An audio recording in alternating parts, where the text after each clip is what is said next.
Hello and welcome to a very special How I Paint Things. Now I've been eyeing up these Schreckwulfen from Konflikt 47 for a while because the idea of weird War II wargaming is one that's been sort of bubbling away in the back of my head for a little while. You know, zombies, werewolves, Tesla coils, that sort of stuff. Konflikt 47 has it all. And the Schreckwulfen here, they're so cool. Literally it would mean terror wolves. I don't know if they're supposed to be actual werewolves, like if they can change shape, but I guess I got to read the rulebook a little more carefully.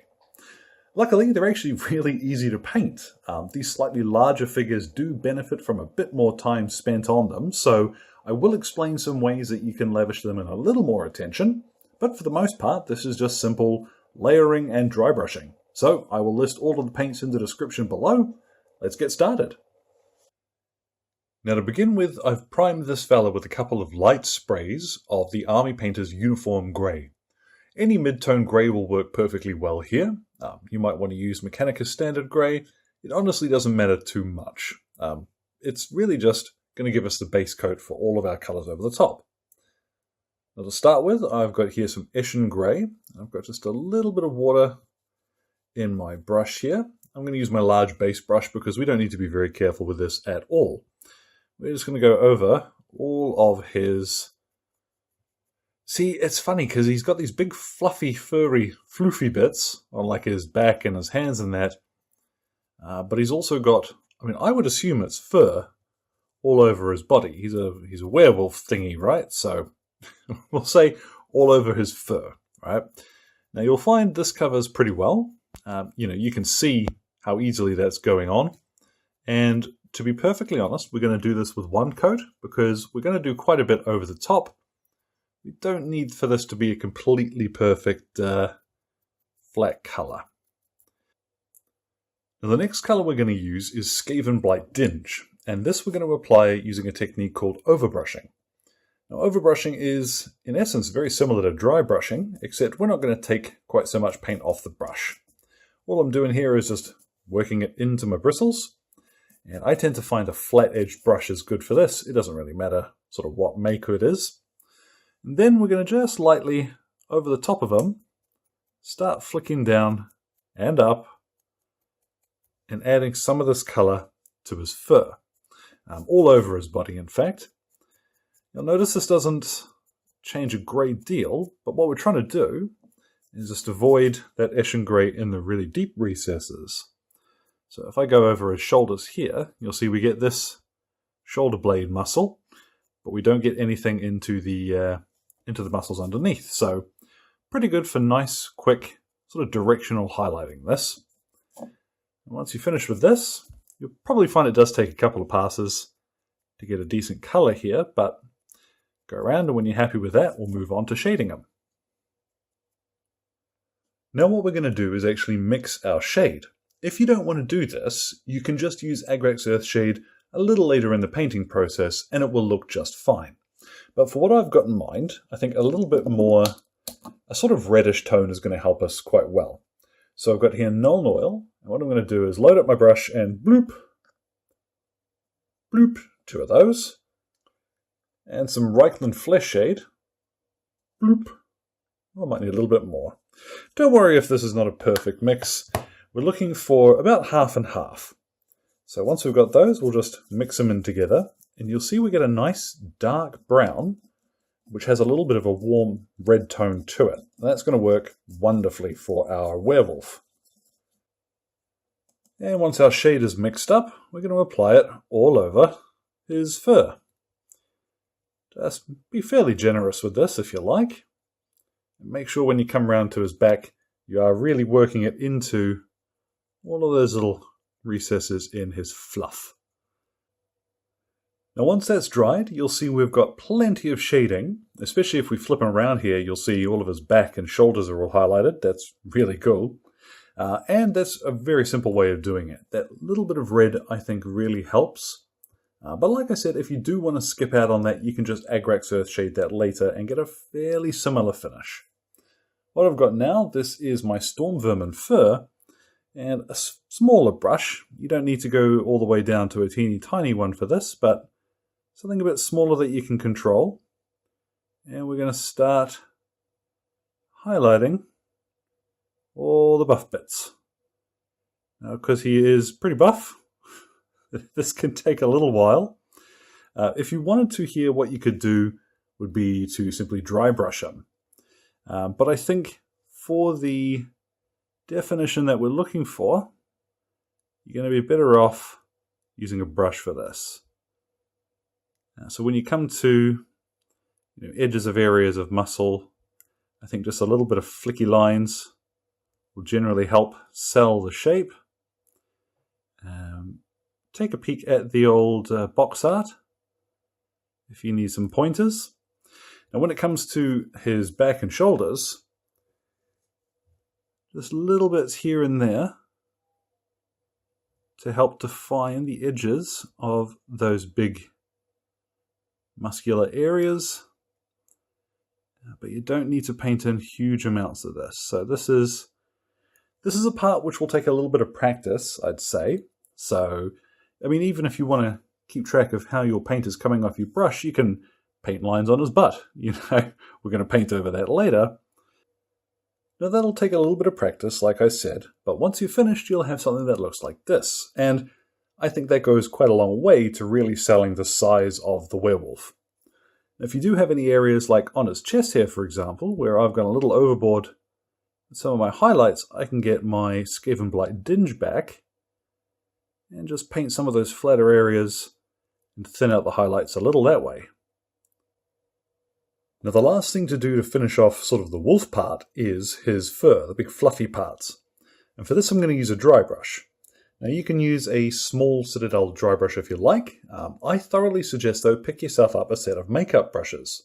These slightly softer bristles will help quite a bit when it comes to applying, dry paints. So I'm just working some Dawnstone here into my bristles, and I'll lightly flick the edge of my base to get a look at what I'm going to leave behind. It won't show up terribly well on a grey base, but all you want to do now is take your time, and you can build up this colour with a few passes. So see, if I go over that a few times, I get that cool highlighting effect. Don't worry too much if you go over a little and you sort of hit musculature, because it's all fur, ultimately, and you don't really need a super sharp line between long fur and short fur. So if you do go over a little, honestly it's probably going to look just a little more natural. But however you decide for it to look, a couple of passes now with some Dawnstone, and that will look quite cool.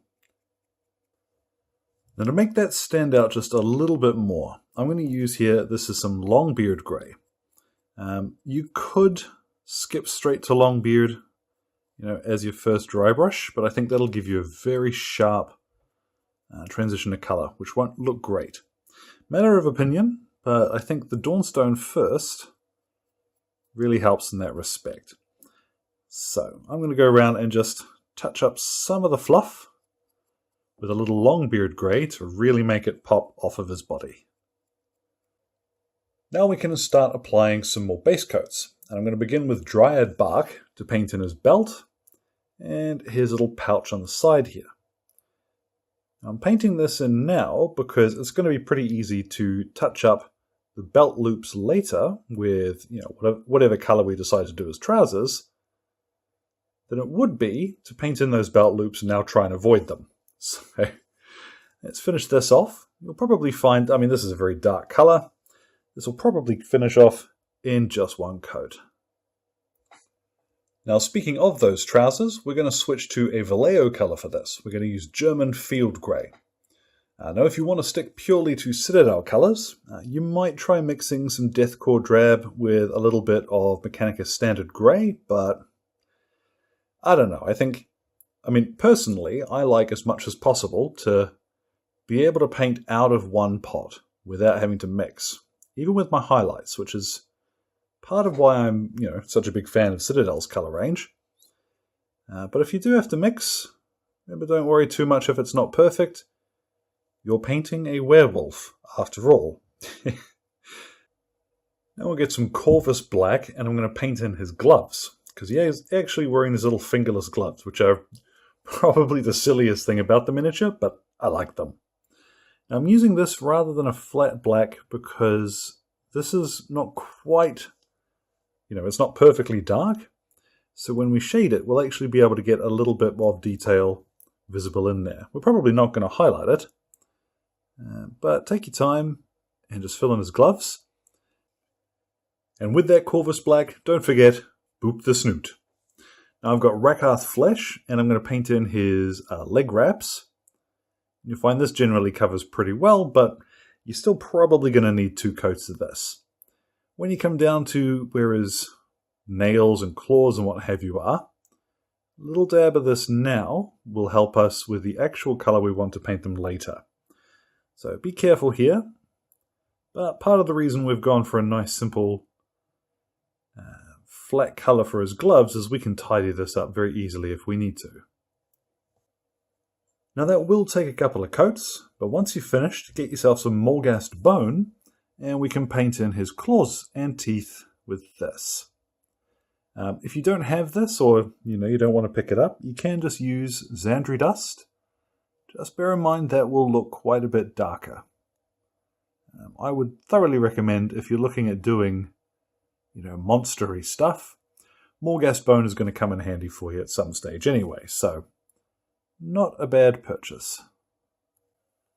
Now with a little bit of lead belcher, we'll paint in his buckle, and these, he's got skulls on his gloves. I don't know why, but we'll just dab these in with a little bit, make them look like knuckle dusters. Now at this stage, if there's any areas you need to go back and tidy up, you can go back with your base colours and just finish those off. But what we'll do now is grab Agrax Earthshade straight from the pot, and we're going to apply this over all the areas that we've just painted. So try and avoid his fur and his fluff with this.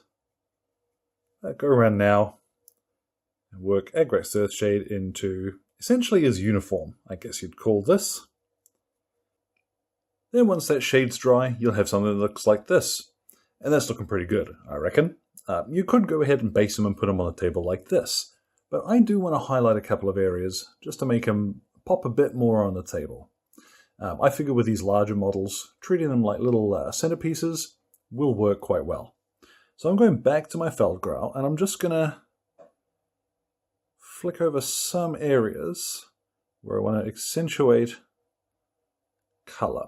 The back of his trousers is probably not the best place to show this. If we look at the front here, for example, he's got these big old thighs. And we can very quickly, you see I'm not being terribly careful with this, but you can just block in some of those areas again to lighten them up a bit and separate them from those shaded areas. You see that reintroduces some of the depth to those trousers, and it's very quick and simple to do. Plus side, we're also using a colour we've already got. But to highlight these, I've got here another VALLEJO colour, and I do suggest picking this one up if you're going to paint a lot of Feldgrau. This is green-grey, and I've got my slightly smaller brush here, and just make sure I've not got too much on there.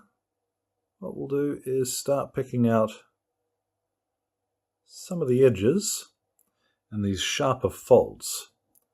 So you can use the edge of your brush in some areas where these are very pronounced.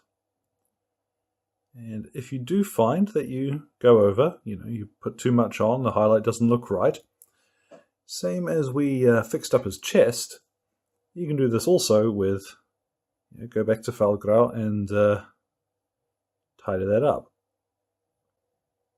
And sticking to a small brush, we're going to use some Ushabti bone, and we'll just dab in his claws and teeth. So just towards the tips of these.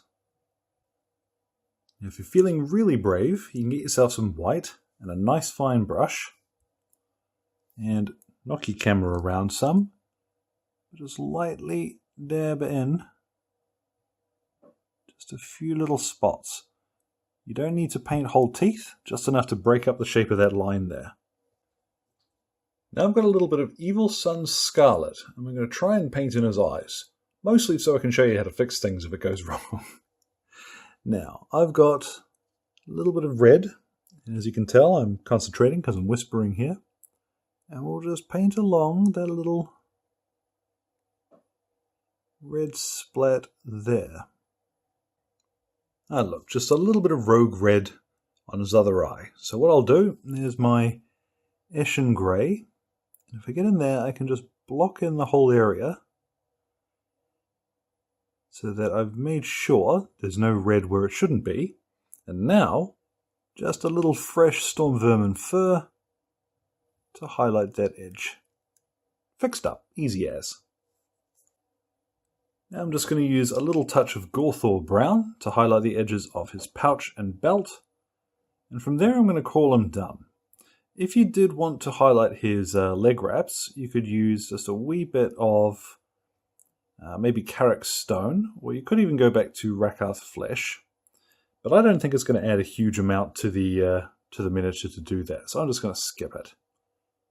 What we'll do instead is to jump ahead once I've varnished him. A big metal miniature like this, you do want to put a little bit of varnish on, so I'm going to use the VALLEJO matte spray, which always works fairly well for me. And then I'll go ahead and base him to match the rest of my German army. So there we have it, our Schreckwulf is complete. And they're pretty cool miniatures. Like, I was a little worried about the aesthetic of this whole sort of weird war thing, but I found it really easy, the more I was painting, to get behind, okay, it's giant stompy robots, it's clowny werewolves, you know, it's a different flavor of gaming, and the miniatures are actually really nicely done, so this was a lot of fun to paint. If you want to pick up your own box of Schreckwulfen, there is an affiliate link in the description below. If you follow that, I'll net a small commission off the top. As well, I'll also link to the Konflikt 47 rulebook over at Warlord. I'll link the PDF version, because at the moment I'm liking games that I can get my hands on immediately. So if you have any questions or anything, feel free to drop a comment in the old box below. As always, thank you very much to Exit23 Games for the light and sound equipment, as well as all the patrons who are keeping me ticking over in paint and glue, including producers Alan Nuttall, Kyrie Crawford, Ben Hicks, Trainboy, and Connor. So, thank you very much for your time, one and all, and you all enjoy the rest of your day.